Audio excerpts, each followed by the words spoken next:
Masumbuko. Hama boyo garso. Bak miya ba soda boshi. Miya ba soda boshi gapto la bom soda yem tatu komeri nukandi. Ndimo wini chubaharira. Nje janti ye hakumenya. Kushirangiza ibanga. Apa kera hijimile bobo no. Bago chifaranga nyingi. Maseka tena mudali.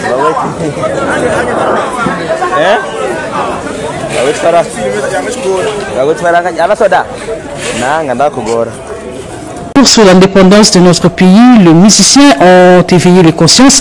Dans ce journal magazine, focus sur ces artistes engagés, porte-voix d'une génération. Voilà tout pour les titres. Madame, Monsieur, bonjour et bienvenue à cette grande édition de la mi-journée sur la chaîne nationale. Ouverture hier samedi à Kinshasa de la table ronde sur le crédit Bonobo en République démocratique du Congo. Pendant 2 jours, les participants vont s'attiler sur l'obtention d'un financement innovant pour la conservation de la biodiversité au bénéfice des communautés locales et des peuples autochtones. La cérémonie a été présidée par le président de la République, Félix-Antoine Tshisekedi Tshilombo. Un reportage signé Blondine Nzobo, Kazo Kazadi, Roger Dieye et Chichimbila. Cette table ronde va servir d'espace de réflexion et de mise en œuvre d'actions de plaidoyer et de conservation des espèces protégées dans le cadre d'une initiative plus large de protection de la faune en République démocratique du Congo. Pendant 2 jours, les experts étatiques et les partenaires du secteur de l'environnement et de la conservation de la nature vont réfléchir sur les voies et moyens de fructifier ce secteur porteur de crédit avec l'espèce bonobo dans la RDC et le sanctuaire. Pour le directeur général de l'ICCN, Institut congolais pour la conservation de la nature, l'objectif de ces assises est de sensibiliser et mobiliser les acteurs concernés par la conservation de cette espèce. La première phase d'abord c'est le bonobo, mais dans l'ensemble c'est le crédit biodiversité. Oui, ça concerne tous les animaux, mais on commence par d'abord une espèce qui est une espèce phare aussi et emblématique. Là d'abord c'est impliquer d'abord les communautés locales et les peuples autochtones. C'est eux d'abord les premiers bénéficiaires et les sensibiliser pour qu'on puisse protéger cette espèce. Venu de Belgique pour cette table ronde, le DG de Zoo d'Anvers, l'un des partenaires privilégiés de l'ICCN, qui expérimente le projet d'habituation des bonobos dans la réserve à faune de Lomako Yokolaka, dans la province de la Tchouapa, le crédit bonobo requiert un soutien international en tant que mécanisme innovant. Notre vision est une prise en compte de l'importance de la mégafaune congolaise comme un pilier de contribution au développement socio-économique de la RDC.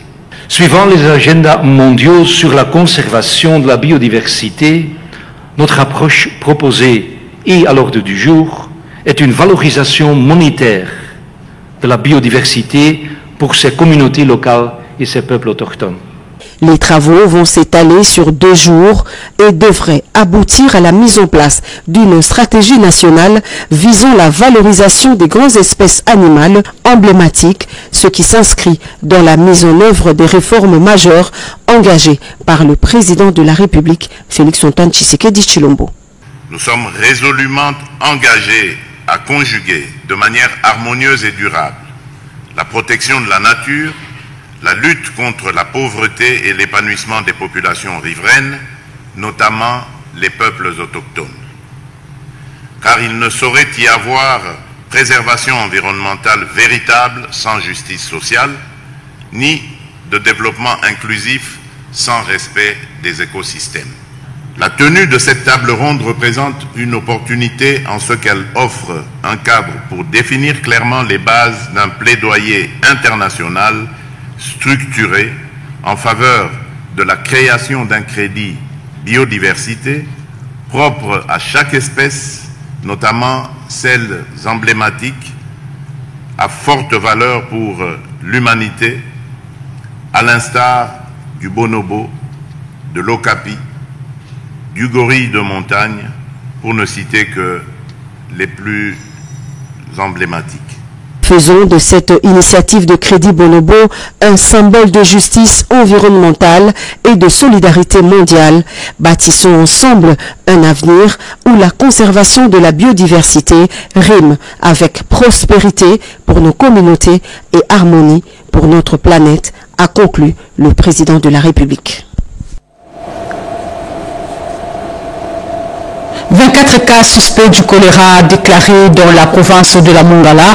Le gouverneur de cette juridiction annonce les mesures et en même temps alerte les autorités compétentes pour une prise en charge correcte des malades. Explication Marie-Chimène Kamouka. L'épidémie du choléra est présente dans la province de la Mongala avec 24 cas de malades enregistrés, dont 5 morts signalés dans différents territoires, notamment à Bumba. Le gouverneur de la Mongala, maître Jean-Colin Makaka Papé Kaka, revient sur la situation épidémiologique de la province. Depuis la semaine épidémiologique 26, des cas de diarrhée liquide ont été signalés dans plusieurs zones de santé de la province de la Mongala. Dans cette situation inquiétante et alarmante, de nombreux défis se lèvent et nécessitent l'implication de tous pour une réponse urgente et efficace. Face à la recrudescence très rapide des cas suspects et aux nombreux défis logistiques et sanitaires auxquels la province de la Mongala est confrontée, je lance une alerte épidémiologique à l'attention des partenaires médicaux pour une mobilisation en urgence des ressources matérielles et des ressources financières nécessaires afin de contenir la propagation de la maladie et ainsi éviter une crise sanitaire majeure dans la province de la Mongala. De nouvelles mesures sont prises pour une prise en charge correcte afin de remédier à cette situation. Nous annonçons les mesures barrières préventives à appliquer dans nos ménages, pendant les voyages et dans toutes les occasions de rassemblements populaires ci-après. Se laver les mains régulièrement avec du savon ou du cendre, boire l'eau de boisson, ne pas toucher les malades, conduire directement les malades suspects à l'hôpital ou au centre de santé les plus proches. Le choléra est une maladie qui tue rapidement, ayant pour symptômes vomissements, douleurs abdominales, diarrhée sévère, déshydratation et autres. Et en rapport avec cette épidémie de choléra, le gouvernement de la République s'emploie activement à enrager la propagation de la maladie à travers une série de mesures adoptées lors des derniers conseils des ministres. On écoute Patrick Mouyaya Katembwe, ministre de la Communication et Médias et porte-parole du gouvernement. Le président de la République a appelé à une mobilisation nationale lucide et résolue. Sous la coordination de la Première ministre, il a instruit le gouvernement à travers le ministère de l'Intérieur, de l'Environnement, des Ressources hydrauliques et électricité, de la Santé, des Affaires sociales, de la Communication et des médias, en concertation avec son cabinet et les gouvernements provinciaux de Kinshasa, à prendre sans délai les mesures suivantes. L'activation immédiate du plan de contingence en associant étroitement la division provinciale de la santé, le déploiement rapide des équipes médicales, des stocks essentiels et des centres de traitement mobiles dans les zones les plus affectées, la désinfection systématique de points d'eau, des marchés, des écoles et autres lieux de forte fréquentation, la distribution massive d'eau potable, des kits d'hygiène et des produits de traitement d'eau dans les quartiers vulnérables. Le renforcement de la surveillance épidémiologique, du dépistage communautaire et de la communication de proximité afin de sensibiliser les populations, de lutter contre le rumeur et de favoriser une adhésion collective aux consignes sanitaires. La coordination renforcée avec les partenaires techniques et financiers, en particulier ceux de l'OMS, de l'UNICEF, Médecins sans frontières et les agences humanitaires, pour mobiliser un soutien logistique, financier et opérationnel à la hauteur de la gravité de la situation. Un rapport particulier sur l'évolution de la situation est attendu du ministre de la Santé, Hygiène et Prévoyance sociale.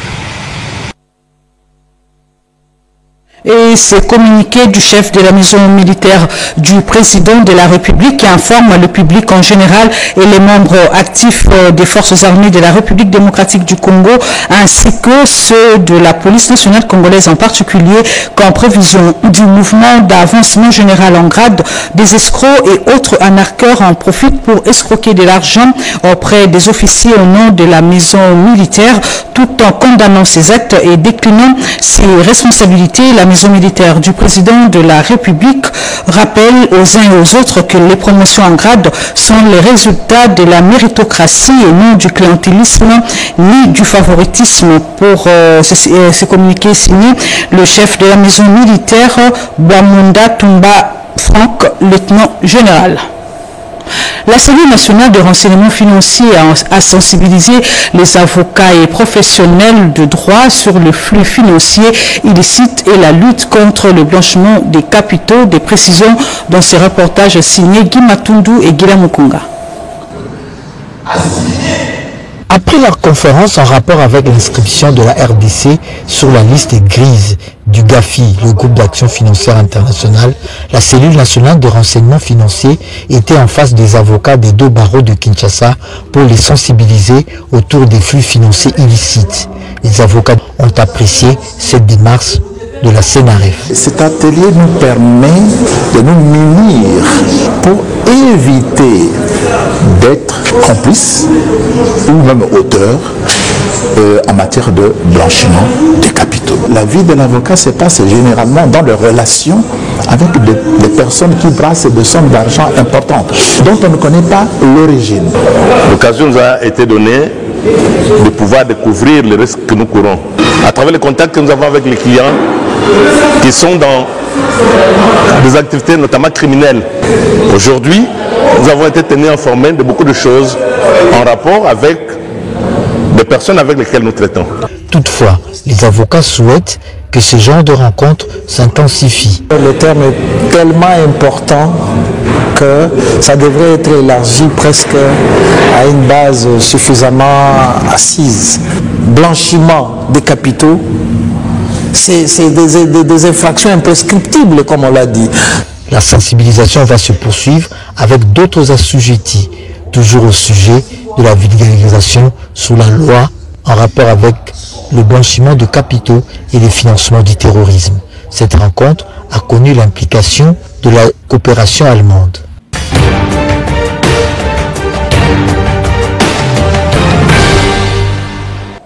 Durant la semaine qui s'achève, le président de la République, Félix-Antoine Tshisekedi Tshilombo, a reçu la représentante spéciale du secrétaire général des Nations Unies en charge de la question des violences sexuelles. Autre activité du garant de la nation avec Pierre Kibambé. Dans son adresse à la nation à l'occasion de la célébration du 65e anniversaire de l'indépendance de la République démocratique du Congo, le président de la République Félix-Antoine Tshisekedi Tshilombo en a appelé à la mobilisation générale autour de l'idéal de paix, de dignité et de cohésion nationale. Le peuple congolais aspire à un pays de paix, de justice et de dignité où l'on peut vivre sereinement, travailler avec honneur et offrir à chaque enfant la liberté de rêver grand sans peur ni entrave. Réaliser ses rêves requiert la mobilisation de toutes nos forces vives, institutions, citoyens, diaspora, partenaires, autour d'un même idéal, bâtir un Congo moderne, sûr et respecté, parole du chef de l'État.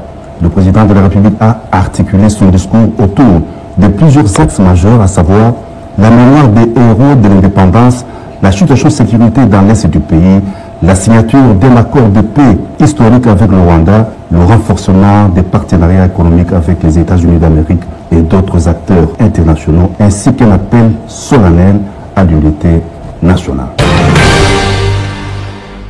Aussitôt revenus au pays au terme de leur mission à Washington, aux États-Unis d'Amérique, où la République démocratique du Congo et le Rwanda ont signé l'accord de paix sous les bons auspices du président américain Donald Trump, la ministre d'État, ministre des Affaires étrangères, Thérèse Kaikwamba Wagner, et les experts de la présidence de la République qui ont travaillé sur ces dossiers ont été reçus au palais présidentiel de Mongalema par le président de la République, Félix-Antoine Tshisekedi Tshilombo. Ils étaient venus faire la restitution de leur mission au chef de l'État.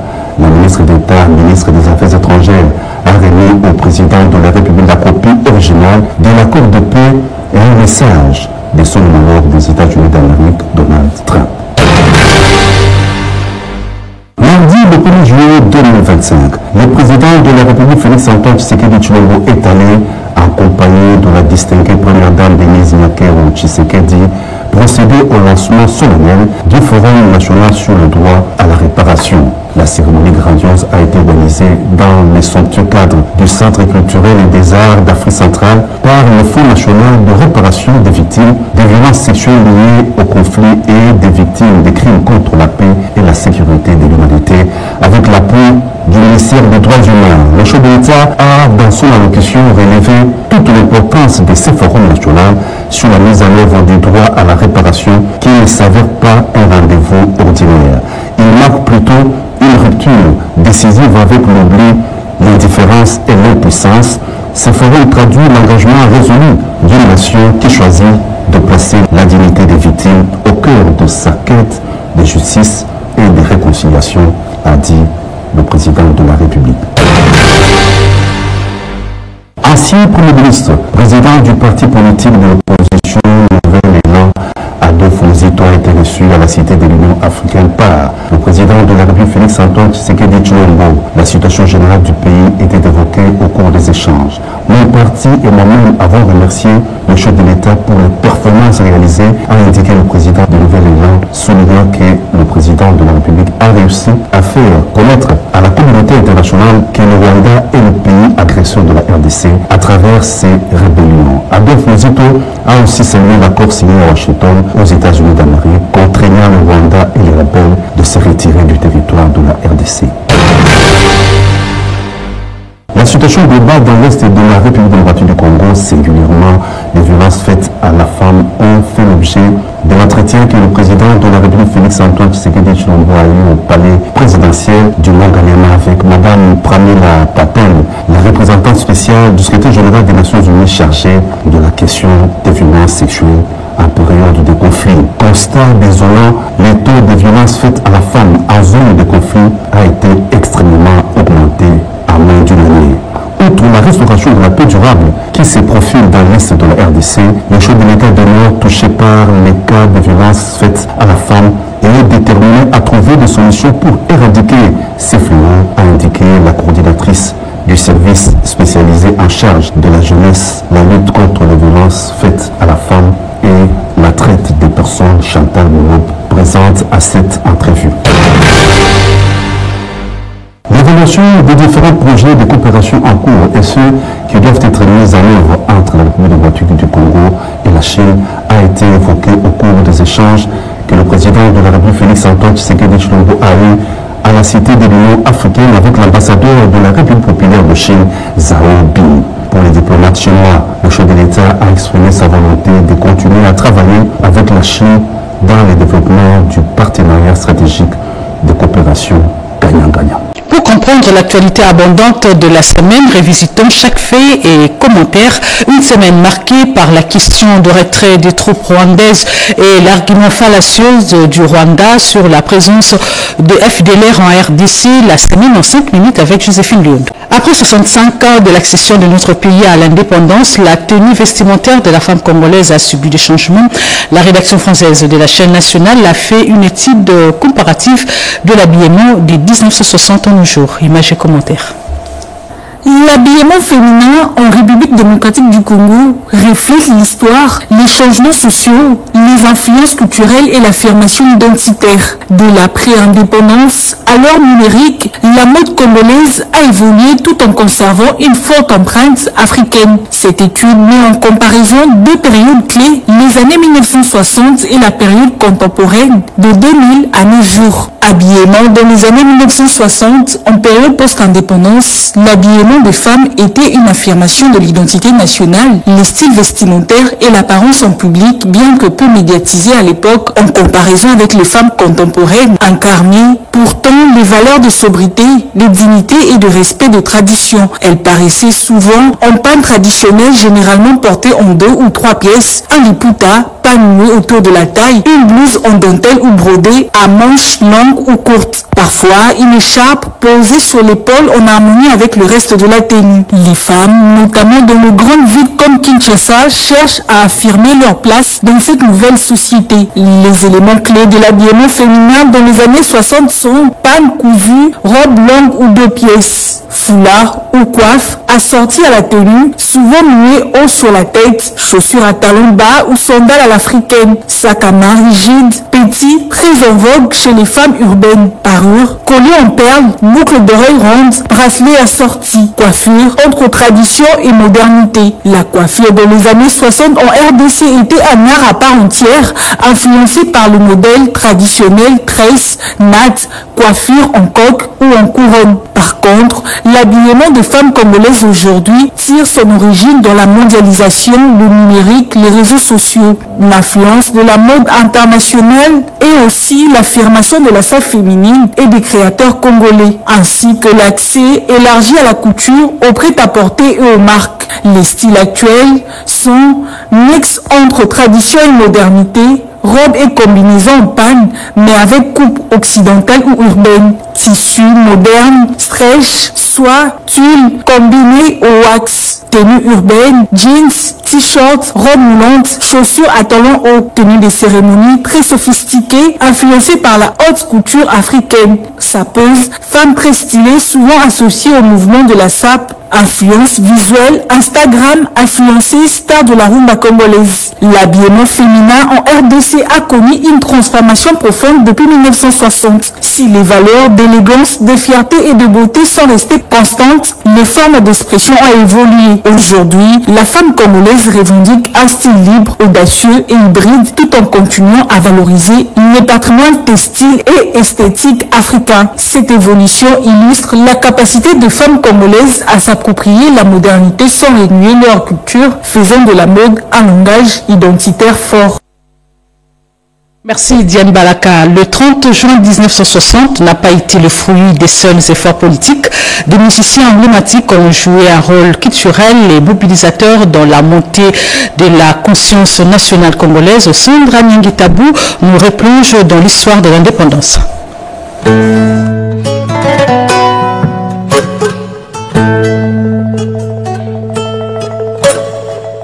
Alors que l'on célèbre chaque année l'indépendance de la République démocratique du Congo, il est essentiel de rappeler le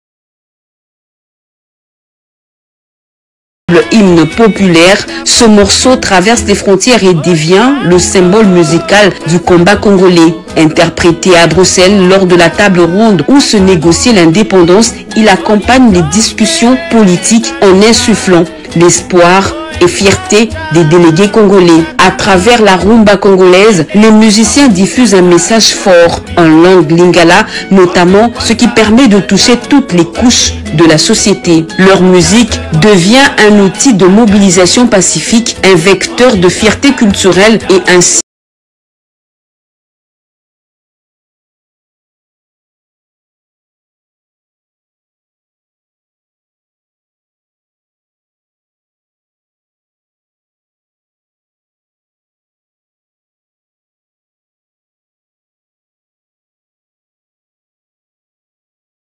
Kadi avec Loké Jazz évoque l'identité et la fierté africaine. La langue musicale devient un vecteur de la culture congolaise post-coloniale.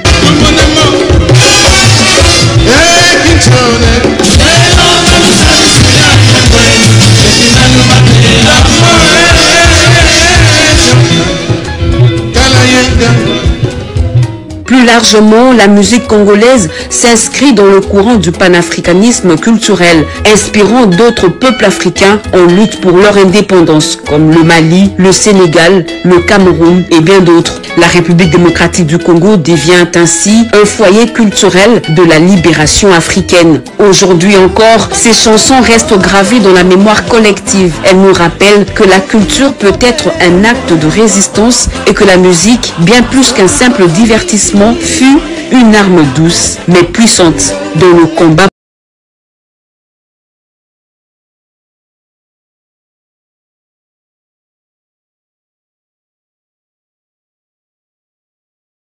L'intégration économique, la compétitivité et le développement durable au centre d'une formation des écologistes organisée à Kinshasa par la structure Apromen. Explication Marie-Chimène Kamoka.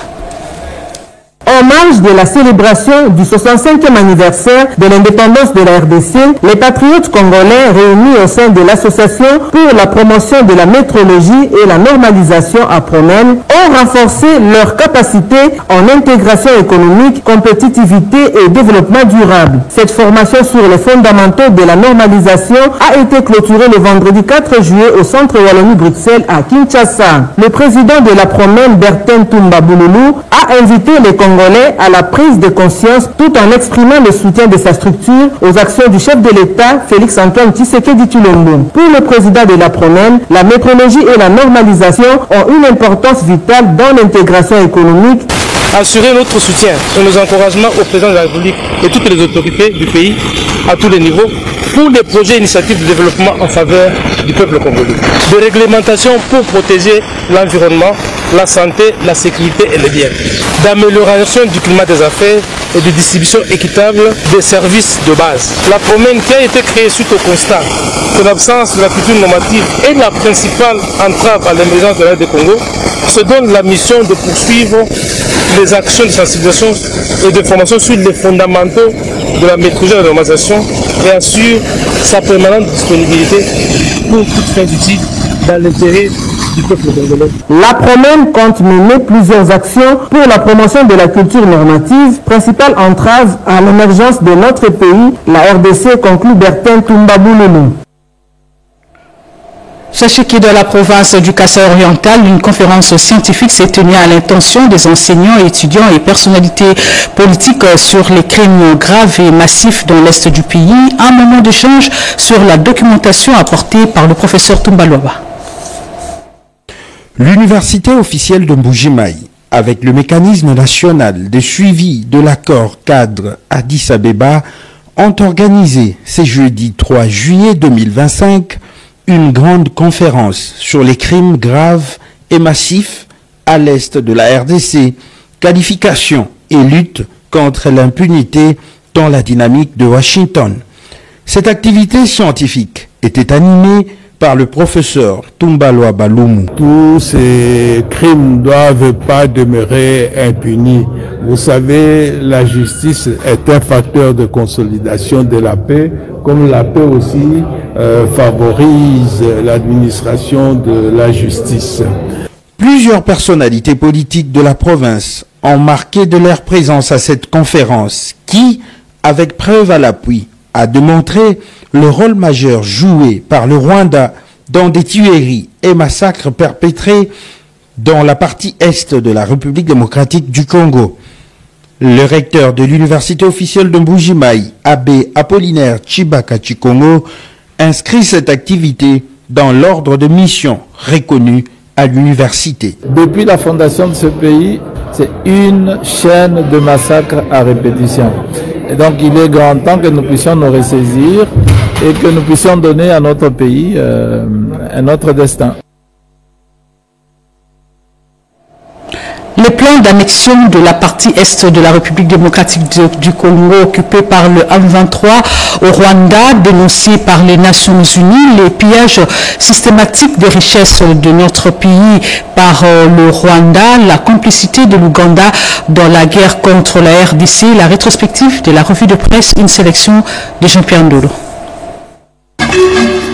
Bienvenue mesdames, messieurs à cette rétrospective hebdomadaire de la revue de presse. Le 27 juillet 2025, date prévue pour la mise en œuvre de l'accord de paix RDC-Rwanda, annonce le maximum. Cet accord en 4 étapes étalé sur 4 mois entrera en vigueur le 27 juillet prochain. Un nouveau rapport de l'ONU accable Kigali, rapporte Actu 30.cd. L'ONU accuse le Rwanda de vouloir annexer l'est de la RDC. Les rebelles du 1-23 AFC soutenus par le Rwanda construisent un état parallèle dans l'est de la RDC. L'accord signé à Washington n'impliquerait pas le retrait des troupes rwandaises, mais viserait uniquement les groupes armés non étatiques. Propos du ministre rwandais des Affaires étrangères, relayé par la référence plus. Le Rwanda n'a donc pas l'intention de quitter la RDC. Double jeu de l'Ouganda dans la guerre à l'est de la RDC, constate la référence plus. Selon un rapport de l'ONU, l'armée ougandaise soutiendrait les rebelles du 1-23. Les élèves victimes des affrontements entre le 1-23 et les Wazalendo à Walungu, au sud Kivu, révèle Beto.cd. Plusieurs ont été tués dans leurs écoles, d'autres ont été fauchés en fouillant sous les balles. Un présumé voleur sauvagement exécuté publiquement par le 1-23 à Yabiondo dans le Massissi, note actualité.cd. La victime a été ligotée et lynchée avant d'être abattue par des balles à la tête. La société civile du secteur de Rwenzori dénonce les crimes de l'AFC 1-23 au nord Kivu. Selon le phare, des charniers ont été découverts dans cette partie de la province. Les minéraux congolais enrichissent le Rwanda, affirme Mediacongo.net. Selon un rapport des Nations Unies, des quantités massives de coltan prennent la direction du Rwanda, dont les exportations ont atteint le sommet. Le Sud Kivu, confronté à un taux élevé de choléra, en croire Info27.cd, 5360 cas sont recensés depuis le début de l'année 2025. Les élèves de certaines entités de Béni choisissent la culture de cacao au détriment des activités scolaires. Titre 7sur7.cd, cette situation est liée à la hausse du prix du cacao et du café. Ce journal de Fifi Mukundi a connu le concours rédactionnel de Yolande Voka. La partie technique était assurée par Pascal Sichaud, Francel Congolo et Didier Diawa. Madame, Messieurs, merci de votre fidélité à la chaîne nationale. Au revoir.